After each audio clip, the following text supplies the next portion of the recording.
On iTunes, on YouTube, and wherever you get your podcasts, I'm James Crid.land, the radio futurologist. And I've had an interesting few days here in Qingdao in China at the Asian Media Summit. Asia is an interesting radio market, with some countries having very advanced commercial sounding stations and others where controls on private broadcasters have only recently begun to be lifted. There's lots to learn. A surprising amount of English language radio stations doing lots of interesting things.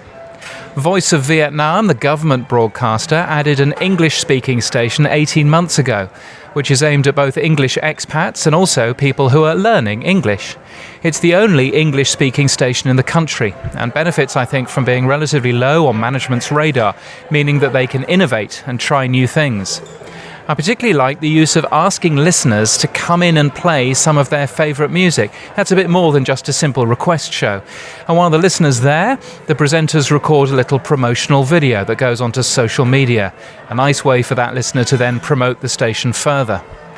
We also heard a speaker from Singapore's MediaCorp. They are the country's biggest commercial broadcaster, and they were talking about their move to a new purpose-built broadcast centre in the city, complete with brand new equipment and new playout systems. That can't have been an easy thing to achieve, but they appeared to do it in a very public way. I often comment that the main thing that holds radio back is the past. Radio is nimble and quick to adapt, if only we'd forget about the way we used to do things. Yet many Asian countries don't have a radio heritage in the same way that Western countries do, so the past is less of a problem for them. From this hotel with a view of the gleaming skyscrapers of Qingdao, there's an Apple store just down there, there's the sea over there, there's beautiful sculptures and everything else. It's very clear that many countries in this part of the world embrace change with a speed that's almost uncomfortable to places like Europe.